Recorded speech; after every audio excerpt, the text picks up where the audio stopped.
Hello, friends, and welcome back to the Chinese qualifier here, presented by the NA Hub, presented by Monster. We've got Tongfu versus Dreamtime coming up for the next BO3, and this is a big one. This is loser's bracket. The loser of this series goes home empty-handed. So we'll have Sunsfan and Cinderin casting this, myself and Basekip doing some analysis. The game's going to start soon, but I want some predictions, boys. Tongfu, kind of the dark horse. We were surprised to see him in the top 4. Can they beat DT in this best of 3? No. I'll give them 2-1. 2-1? They'll take one game. So DT win. But is that wishful thinking or analytical thinking? That's maybe a little bit of wishful thinking. But I give Tongfu a chance to take at least one game. It would have to be like a cheese game, but cheese I game? could see a game maybe. It's possible. Yeah. I mean, we're giving like 50-50 odds on a game. Yeah. Which is not the biggest endorsement. Not good for a BO3. So to go a little bit more in depth about why I think this is going to be a pretty one-sided 2-0 is we saw Tongfu yesterday in the game against CIS, which was an absolute crush, and it was not because they had, well, the strategy wasn't exactly that good, but it was more that they were misanalyzing the situation. They just let CIS play exactly like they wanted. They let them farm. They were content to let a PL free farm with no illusion killer heroes and just proceeded to lose the game. So I feel like just from a strategic point of view, they're at a disadvantage because I think Dreamtime is one of the best strategic teams there are in this qualifier. As far as the individual players go, they're also, I would say, Dreamtime's talent perhaps a little bit better overall. And in addition to that, Tongfu's main weakness, apart from strategy, is perhaps their teamfight execution, which Dreamtime is absolutely amazing at. So there's a lot of things going against Tongfu in this. What do you think Tongfu needs to do to secure a win in this best of 3? What is the secret to breaking the code for DT? Against DT, rather. They got to play their best heroes. They've leaned pretty heavily on a handful of heroes to get to where they are now, and I think mixing things up too much could be a mistake because, as Sunun pointed out, they've kind of played one style. Sunsfan is excited because we've got a Brewmaster pick. Some spoiler picks here. But who got it? Yeah. But who? Watch next episode. Dun dun dun! Come back next week. Cut to break. Cut to break. All right. Well, it looks like it's about time to hop into the draft, boys. Let's Cinderin and Sunsfan take it away. Tongfu and Dreamtime. Here we go. Beautiful. As you can see, we have the bans and the first phase of the picks almost complete, actually. Batrider, the first pick out for Dreamtime, which we've seen open up a lot in this qualifiers, more than we've seen in other qualifiers, if I do say so myself. But then Brewmaster and Mirana are taken by Tongfu. Obviously, the Brewmaster, pretty much every team plays him in this qualifier, but Dreamtime is probably best known for him, and it's kind of like a denial pick, if nothing else. And then Visage going to round out the first round of the picks here. I would agree. So we're kind of, I don't know, in the games we've cast with Tongfu, I don't think we've seen a single Brewmaster from that team in particular, but yeah, I was trying to remember. I personally cannot remember. I'm sure it's like we didn't cast any. Maybe they played it once. I don't think so, but still, this is kind of a combination of what we were talking about. Dreamtime plays amazing mid-game. They're very renowned for their Brewmaster played by Air. And then at the same time, we have what Basekip said. Maybe Tongfu needs to play their comfort zone and not try to go outside it to even stand a chance here. We're being really bold, or not bold, we're being really, how do I put it? Hard? I don't know if I want to say hard or harsh or anything like that, but we have a lot of faith in Dreamtime, let's put it that way. That's why we both fanboys, though.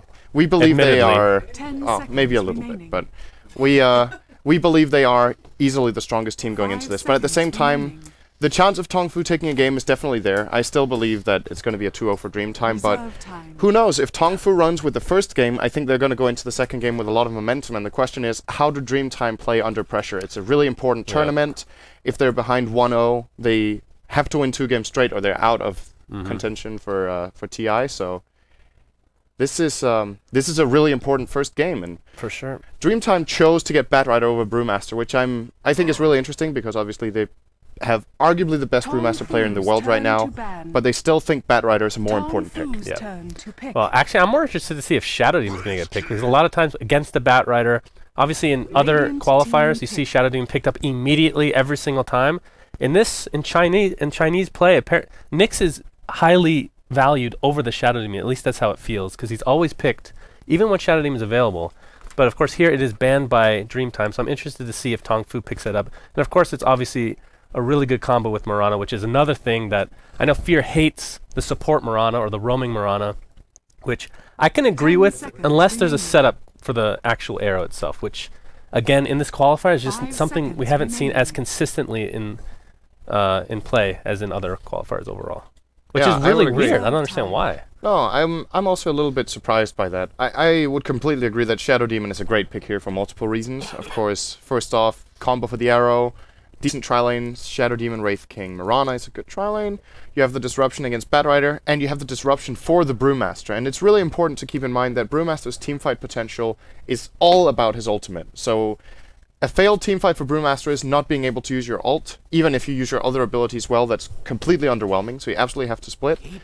And if Dreamtime counterpick the Brewmaster with a single target silence, maybe a Doom, or get an Orchid carry hero, Orchid carrier hero, or Night Stalker for air, who loves playing that hero, which is really great against Brewmaster, maybe the disruption is the right call. If you get Shadow Demon, you disrupt, you buy time, and then he can split. But wow! Whoa! Feederin's favorite hero, at least playing-wise, Lina. No, not at all. You played her and fed with her so much in the later stages of your career. Get lost. That's what when I think of Lina dying, I think of Syndra for some reason. Why am I casting Oh with wow, this they guy? actually picked the PL. I thought I mean, we saw the PL without Keeper this qualifiers, but the duo is here. It's real. And it's buffed with the axe. Like, I was about to say the dream is real, but it's more like the nightmare is real. We just need a Bane on top of that just to make that perfect, but this is a tri-lane that it's hard to fight into, and it's interesting for me to see Dreamtime going for this because I don't feel like this is their stereotypical playstyle. Sure, the Batrider is great as far as teamfights go, but this is a very late game oriented farming carry, and there's the Night Stalker ban, so they will not be getting that as their last pick. As far as Tongfu goes, this time around they have better ways of dealing with PL than they did against CIS, I would say. There's the Lina double AoE nukes, there's Starstorm, Brewmaster Clap. The split, if there's a gem on Brewmaster, very easy to track down the real PL and deal with him. Will the real PL please stand up? Oh yeah. And yeah, we're gonna see if that's the way. Well, I'm more interested to see if Wraith King is a core or not, because you have Diffusal Blade from Phantom Lancer, you have Mana Leak from Keeper of the Light. You can pretty much almost always burn all his mana. Of course, he could get a Soul Ring or a Wand or whatever, but again, that's all about timing at the end of the day. As Doom is the last ban for Dreamtime. And I wouldn't say that's a great counterpick to a PL, the Doom, but obviously the Doom itself is just amazing against everybody. And they're going to go for Wind Ranger as their last pick. We saw this, I believe, in the last series. Yeah, that was CIS playing that. Didn't go too well. I forget what role she played, though. Do you remember? I believe... I can't remember who played her, because then I could say it, but I'm actually not sure, so I'll have to owe you an answer on that. But as far as Dreamtime goes here, I believe I had a point I was going to bring up, and now it's just absolutely gone. It's okay. So that's great. Tongfu, they will be running... Orenda! Speed gaming! Thank you, Brian. It's not... Just blame Conrad. Let's just continue with that trend. Yeah, Conrad. So let's just jump straight into the laning phase here. So we've got Tongfu moving out with 5 heroes immediately in smoke. Oh, I wanted to talk about the Doom ban. I feel like Dreamtime were banning that mostly because of the team they're up against, not because of the draft as such. Okay. It's just a hero Tongfu has really prioritized a lot in their draft. So maybe Dreamtime are like, we don't want to deal with it. So we've got Xiaolu playing as the Wraith King, so it's going to be a core Wraith King. Triple U9 is going to be playing as Brewmaster. Sorry Fox on the Wind Ranger, so it should be a core, as Mr. Luke is one of the supports playing as the Mirana, and Kabu the secondary support on the Lina. Oh boy. They're smoked up. It actually, I think it just ran out normally because they did it from the base.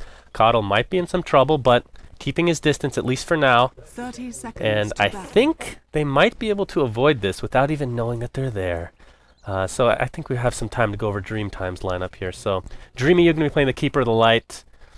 Super on the Visage, or Visage, if you will. XDD playing the Phantom Lancer, which everybody loves to see. Air on the Puck mid, and last but not least, we have In July on Batrider. Brian is a big fan of this guy. And, well, this should be an interesting game for him, to say the least. I mean, do you think that Batrider is a good counter to Brew overall? It's okay. I mean, think what does combination. Tongfu have to prevent that, really? You know? That's true. They have to be really... Yeah, they don't actually have anything. The moment he has Force Staff, he will be able to go in. And it's not just the Batrider, but it's the follow-up. It's Dreamtime's combination of Batrider into Puck Silence. That's going to be really difficult to deal with for the Brewmaster. And Air gets to play his tempo controller mid. It is the way that Dreamtime usually plays. So if he does not get the Brewmaster, he will usually play either Night Stalker or another tempo controller like the Puck here. So he's playing against his best hero, so definitely should know how to deal with that lane. As top lane, actually a lot of harassment coming out here. Sorry Fox easily winning that exchange, and he'll probably be buying a stick the moment he can in the side shot. Arrow, not going to hit. They almost ran into it, actually. Kabu, of course, has the double damage on that Lina, but not the easiest stun to hit on its own, but with the Wraithfire Blast into that, into another arrow. I mean, this is a pretty dirty tri lane for Tongfu, if they can set it up correctly. And, I mean, they're still an aggressive tri lane for DT as well, but the problem is if they get caught out, they're pretty much dead, and there's nothing they can do. Who do you favor in this lineup, in these tri-v-tri? The Dire so far. When Keeper of the Light starts getting levels so they can just spam the PL Spirit Lance, it's gonna change a lot, but for now, PL has used 2 lances, so he's completely out of mana. He can't go and farm the wave because he's afraid of just getting stunned into another chain stun and then killed off by an arrow or something like that. And Visage can't really contribute at all in the beginning for this tri-lane, so I think Tongfu easily made the right call here with how they put their lanes. I think it's looking good for them so far. The question and they're actually is, getting more levels too, because we have a Rotator in the Mirana going towards mid. Of course, it's not going to be the easiest setup in the mid lane, but perhaps just going to be getting this rune if it pops up at bottom. So nice denial incoming for her, but good harassment. Coddle of the Light. Do you like me saying that? It's better than dot damage. Really? Yes, that's I like better. dot damage sounds fine. Coddle of the Light is ridiculous. Mirana did end up getting the illusion rune, so denying that for the Puck. Well, we haven't really talked about the other lanes too much, but Batrider versus Windranger. We don't see Windrunner that often anymore, obviously, but she was buffed in the last patch. Worst stat ever. 38%? Oh my god. Okay, well, so much for a buff, I suppose. But it would be interesting if she got her old name back and started getting a 60% win rate. No other change. So well, when I say buff, it was to her, I think it was only her Ags, if I'm not mistaken, which, of course, nobody buys on her anyway, but in the right lineup, I think it could work overall. We're seeing more Illuminate Harass. It's only going to hit Lina this time, but it looks like this might be a, actually Air, taking some damage from triple U9 on the Brewmaster. Do you get Drunken Haze in this lane at all? I mean, with the Illusory Orb and Waning Rift, you're not really gonna... Exactly. Puck is one of the mid-heroes who can farm without having to attack to get all the CS. You can farm with either Waning Rift or the Orb. So this is one of the worst heroes to, in my opinion, to skill the Drunken Haze against. So I agree for once with the Brewmaster not skilling Haze. I feel like a lot of the time it's undervalued. But bot lane is where it's at. Whenever it's a try versus try, I put a lot of emphasis on this lane because it's so important for the game overall. And DT are getting crushed. XTD has 3 CS on the PL, he cannot go to the creep wave, and Tongfu are off to a really good start. We were criticizing them before the game started that as far as strategy went, yesterday against CIS, it just seemed like they didn't really play their strategy too well. This game they're doing much better. Kabu, who might be in some trouble. Wraithfire Blast to come. I'm sure an arrow will follow, but Kabu is going to be the first blood. Super taking it. The arrow, I don't even think was there, actually. Oh, he gets surrounded there. Getting away, and actually the aggression continues, this time for DT. Not able to secure a kill, although Soul Assumption still something to worry about. I'm not sure if arrow was even cast, but he was in the right side of the trees there, probably a little bit too far to actually set something up, and that's truly unfortunate. Of course, with the wards in the Radiant jungle, it's going to be difficult to do from that side, so almost no choice overall. Illuminate's going to hit the siege creep only, so tried to get some harassment out, but will not be successful.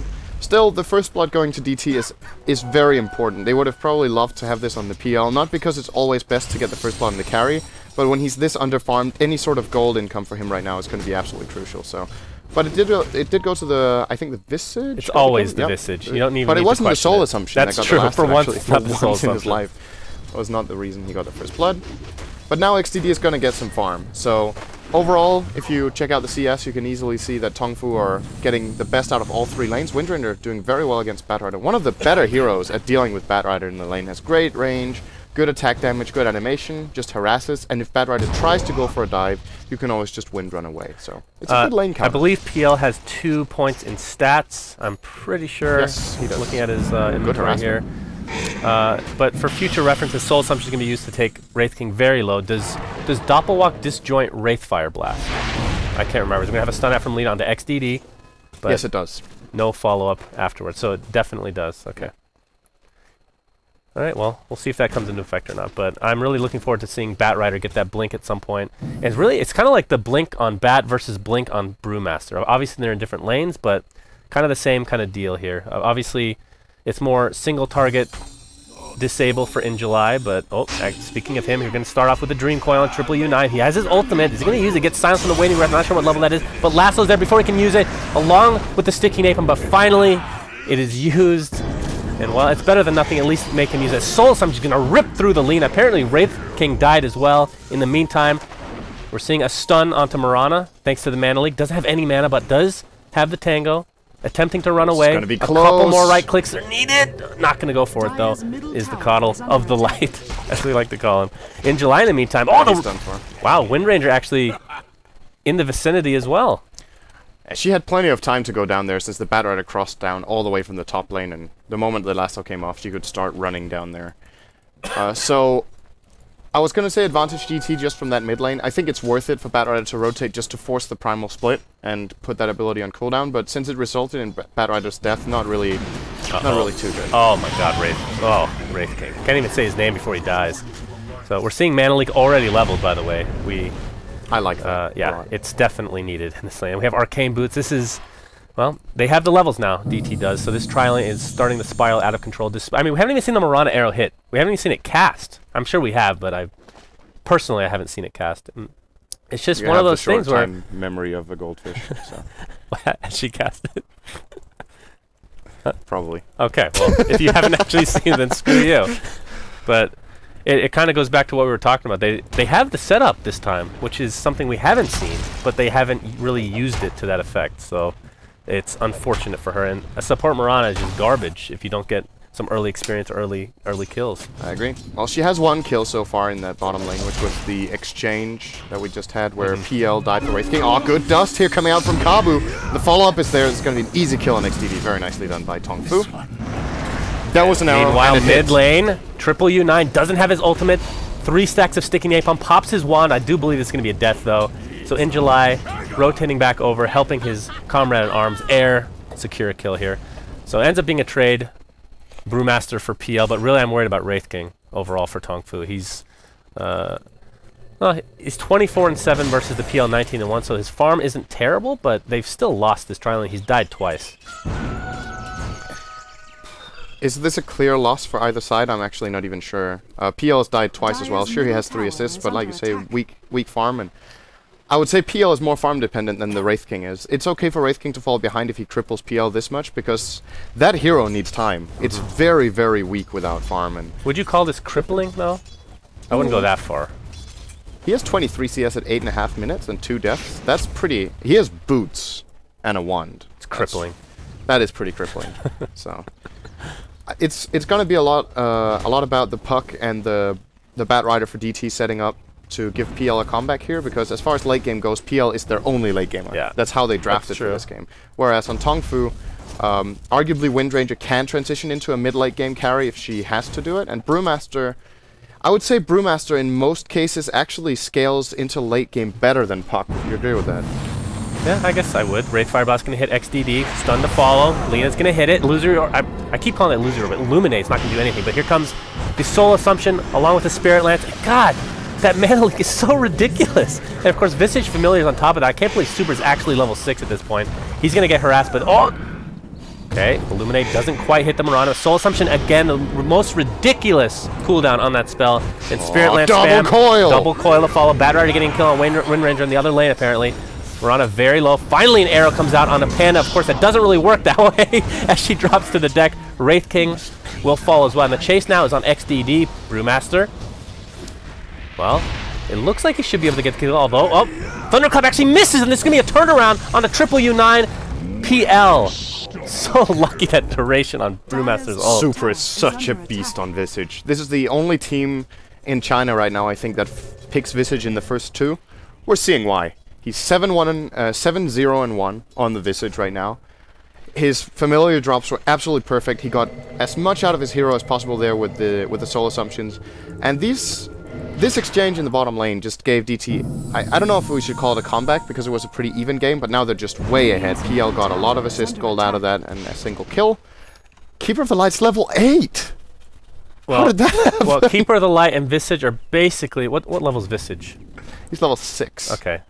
They're on par or even better than PL, which is ridiculous in a dry lane. I mean, that's pretty much unheard of overall. And Visage is going to be... I mean, once he has familiars, he can just farm up to his heart's content. He doesn't really have to do a whole lot as far as lane presence is concerned. That's an interesting stat. Only 2% of competitive computer lights. Yeah, I can see that. You rarely see it. And this game in particular, it's beautiful to have, It's obviously. very good. I also talked about it think pre-game. I think that ability in general is undervalued. It's just What is it, like a level... The max level is 3-second stun, I believe, as Windrunner. Goodbye. Right clicks. Windrun is not up for another 8 seconds, so Visage is able to get yet another kill. Super is just toying with them. 8 and 0. Absolutely out of 8 control. and 0, 11 minutes in. This is a carry Visage. Screw PL. We're talking about late game. Visage That's will true. destroy you. They have a second semi-carry in Visage. In July, showing off his new Blink Dagger. Lassoing up. Triple U9. Flame Break. Oh, they actually get the Winning Rift off in time as the right click's there. He's going to get the Thunderclap off. Of course, his ultimate was actually on cooldown, so it was being a little over-dramatic there, apparently. But either way, in July, getting that Blink... I think he got a, like, 9-minute Blink Dagger. It was a couple minutes ago, but I believe that's the first time he's ganked with it. Yeah. I can't really put a finger on DT's play over the last 4 minutes. They've been playing it so well. This bottom lane, which was looking kind of grim, they made the right rotation with the puck to set up that double coil and get extra kills. The lane itself started doing very well. Just the moment they got those few levels in Keeper of the Light and Visage, they took so much advantage of it in the lane. And now Tongfu can't go down there anymore, and that's a problem, because this is going to secure PL the farm he needs. He got a little bit of a slow start. Now he's up to 4 CS per minute. In the beginning, he had like 1.5 per minute, so easy recovery for him. Batrider, as you mentioned, already has his Blink Dagger and 1,000 gold, so he's got more than enough out of the off lane. And Puck will be having a blink in just a few minutes. Is Wraith King going for Hannah Midas? Is that what he's saving for? Oh, something's he flying just out. bought something. Yeah, he is. Okay, so Recovery Midas against PL? Yeah. Not gonna work. So I don't want to harp on this too much, but what has Mirana brought to the table this game? I mean, her Moonlight Shadow still isn't there. Obviously, that's a great tool to, you know, catch up, if you will, to gank and whatnot, but not even level 6 yet. Hasn't secured any kills with her help, really. Like, none of the actual kills that Tongfu got in that lane were because of her. Maybe a couple right clicks here and there, but no arrows have connected. They got 1 or 2 arrows out of the Wraith King stun. It hasn't been completely terrible, but it also hasn't been amazing. She's been in 3 out of 4 kills for them. She's hit a couple of arrows that secured kills, but usually what we look for in a support Mirana is those wow moments where you just hit an amazing arrow and change the outcome of a lane because of that, like ganking mid or something like that. But I really do have a memory of a goldfish. I There don't is- remember one arrow. there is no way you're gonna arrow the puck if he's paying attention. So that, in that regard, it's a great mid laner to have when there's a support Mirana on the other team. Well, Lina now has her ult, and this is a hero we never see, as we talked about. Illuminate. Gonna hit the Wind Ranger. Look at these Visage familiars just trolling. They're gonna end up teabagging Lina if she's not careful. Mirana on the other lane apparently getting killed by the Batrider. So Blink Dagger paying off for itself in spades. Has actually 1,700 gold. So getting closer and closer to that 4-staff, which is just... He's going to get it pre-15 minutes almost, which is ridiculous. A Batrider 4-staff, Blink Dagger, pre-15 minutes. Yeah, that's really good. That's very hard to come He back has from. so much CS.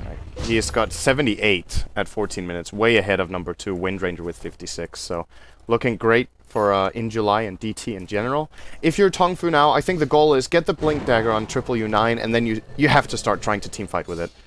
You need to use the Brewmaster. He is your combat mechanism as a hero. Double coil! Coil again. Lina gets blown up. Wraith King not far off. Of course, he does have his ultimate, but with that cooldown, Nice you gotta be really careful. Well, this is... Oh, we're gonna see Dust. Arrow gonna miss again. Mirana getting caught out. She's just stuck in the tree. Just gonna fall down to her fate. Dreamy, you getting stuff from Wraith King. I mean, Tongfu is not able to do absolutely anything here, Cinderin. Visage is now 9-0. He's godlike in a 14.5 minutes game. Well, and he's here we about go to again. get more. I do believe that's Soul Yep. Assumption. All right, so flawless victory so far for Visage. And, well, I don't know what you do against Visage against this farm this early. I mean, honestly, we don't see it that often. I mean, we talk about Visage getting a lot of first bloods, but after that, it's not very often you see Visage just completely snowball. This is a stellar performance. They've used it very well. The setup with Puck is so great together with Visage. You lock them in place with the Dream Call. It gets very easy to put in your familiars and get the good drop downs. Finalize the kills with your soul assumptions. He's now going to have a 15-minute mech Arcane Boots. As far as the gold goes, they are about 7,500 ahead, 10,000 experience. This is with one tower. Before that tower fell, DT had got more than 5,000 additional gold out of the map. So it's looking so hard for Tongfu now. They do have the blink on Brewmaster, and he is level 11, which is actually pretty good considering how the game has been going. And it's all up to him at this point. If he does not perform now, to me this game is pretty much over. He has to make a good split, he has to get a good clap off, and they need to follow through and preferably use the Wraith King ultimate as a setup, but it's on cooldown for another 1.5 minutes. I was going to say a lot of space has been created for PL, but it's not actually true, because there's always action in this bottom lane. In fact, he can't even farm there right now, but now the space is being created as Mech is picked up by Visage, and mid lane looks to be dead one way or another. Not sure if they have a fortify, but I think he's going to denial attempt here from Kabu here. Oh, Kabu gets it. the deny, actually. Yeah. So well done, Kabu. As actually we have a lasso initiation on that very Kabu, who's going to get blown up right off the bat. Can't get any spells. Brewmaster does get up on Zolto in July, trying to run away. Arrow misses again. Gonna miss. This, I don't even know what to say anymore. In July, of course, he has Firefly up. He's going to continue to Soul Assumption from across the map. Is that 11 kills for Super? Good lord, Visage. It's 12. 12 kills. Get your math straight. Here's the 13. Oh, he didn't get it. Okay, well. Good game, everybody. Visage, 1v5, basically. 1 versus 5. Wow, that... I haven't seen a performance like that in quite a while. The interesting thing about this game was that I think Tongfu set the perfect lanes. And that's why it's worrying, because I cannot imagine with the picks they had that they could have made a smarter decision as far as the laning stage went. The beginning was good for them. They completely locked down the PL. Wraith King got 4 times his farm. DT makes 1 good move in the bottom lane. Puck makes 1 good TP, and the entire game just falls apart. They got blown away. Yep. Visage, 12-0. 7th highest kills per minute on record, says K-Poptosis. So this is only the 7th highest. You have to imagine those other games. I'm not gonna lie.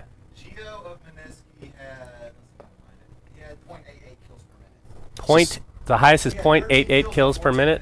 Yeah. Oh, the record is 13 kills in a 15-minute game. Right. So this was 12 in a 17-minute game. Close enough. Get your act together, Super. This was not good enough. I don't know. I think First Blood was secured by DT, and even despite that, we thought that Tongfu still had really good lanes and they could have bounced back. But I mean, it's not only Visage. Obviously, everybody else on the team. Batrider created a lot of space with that crazy ass farm. I'm trying to think of the last time I saw a Batrider get that fast with a blink and Force Staff and Tranquils. It was really early. He did a great job. I think he took advantage of being the Radiant offlane. I believe he might have stacked once or twice on the hard camp and then farmed that. That would make sense at least. So, Syndren, do you think this game was more of a drafting issue for Tongfu? Were they just outplayed? Was it a laning issue? I mean, what went so wrong so quickly? They got outplayed. Just straight outplayed? Yes. I think the lane Tongfu said, as I said, I think they put the best possible lanes. They got a good start in the bottom lane as far as farm went. A couple of missteps. I think Keeper of the Light was allowed to hit way too many Illuminates on multiple targets. Of course, when he hits 2 targets, you need to remember that sets up for a fully charged Soul Assumption right away when that hits 2 targets. So it's very easy once that starts coming through. And maybe Tongfu were not aggressive enough on that lane. Do you think they were thrown off guard with the early level and mana leak? Honestly? It was kind of just a bonus kill. I don't think it made that big of a difference in this game, but... I mean, that's just a scenario where Visage is king. A tri-lane on tri-lane is where he really thrives, and with the Keeper of the Light, like you mentioned, I mean, the Soul Assumptions were just flying left and right. The cooldown is so short, like Suns fan mentioned. The damage output is ridiculous in a scenario like that. The thing about this lane is, since Visage got nerfed, it's a very, very easy hero to kill. Has 10% magic resistance. I think it's 0 base armor as well. This hero just falls apart if you get in on it. So... lowest EHP in the game on level 1, apparently, K-Poptosis says. So it is a very easy hero to go on and try to kill, but Super had great positioning in this game. Still, it wasn't necessary to go on the Visage. It's the greatest hero you can go on, because if you kill Visage early, you do not get those Soul Assumption off. Sorry, what was that? Lowest armor in the game. Okay. Okay, negative 0.46 armor, not the lowest EHP, still. Really fragile hero, but what they need to do is they need to take advantage of their level 1. This is what you do in Tri versus Tri-lanes. If you have the stronger Tri-lane, it's not necessarily enough to prevent the PL from farming. You need to use the fact that Visage has Soul Assumption only, not Grave Chill. Keeper of the Light has Illuminate only, and PL, he used his 2 lances already, actually. He was out of mana. So at that point, when you see PL is out of mana and Keeper of the Light is level 1, you pressure. You go in, you find a kill. Open up. They were too passive. They let the DT get some levels, And then the moment Visage was level 3 and Keeper of the Light was level 3 and PL was level 3, they just got spammed out of the lane. Yeah, I mean, Tongfu had a pretty scary killer tri-lane with the Wraith King, Lina, and the Priestess of the Moon. That's a lot of stun, that's a lot of burst damage, but they were never really able to make the magic happen. There were a lot of whiffed arrows. Did connect with a couple following the Wraithfire Blast, but they never really coordinated with those 3 heroes well enough to secure an easy kill on the squishy Keeper of the Light and PL. So, a quick game 1. Is there any hope for Tongfu in game 2, Synderen? Anything that they can adjust? Obviously, I mean, if you're outskilled, you're outskilled. But cheese it up. Cheese it up. Draft something Level different. 1 Roshan, all Radiant. All in push. Is this that time to pull out the wild card? Do something crazy. This is the time when you do the patented Isurus level 1 Rosh with 7 salves. And then go and lose the laning stage. This is when you do that. But no, in all seriousness, I think Tongfu can still do it, but this game was kind of an illustration of what I was expecting before the game. I wasn't expecting DT to just completely destroy them. Yeah, that was a little more one-sided than I think all of us had imagined. And my main concern for Tongfu was the strategy, but I actually think overall, if they locked down the PL, their approach to the game was okay. So if that was the weakness we thought they had coming into the game, and they actually put the right lanes and still lost in 17 minutes, I don't know what they can do then. Yeah, we favored Tongfu's lanes, at least in the tri-lane. So I don't know what. There's nothing else to really say, to be honest. It was just an absolute stomp. Yeah, I think that about sums it up. So, all right, we'll have a quick break here, guys. Then game 2 of this best-of-3 series coming up next. Elimination is on the line. Tongfu absolutely need the win here coming up in this next match if they want to survive in the qualifiers here for the Chinese playoffs. Thank you for joining us. We'll be back after this break.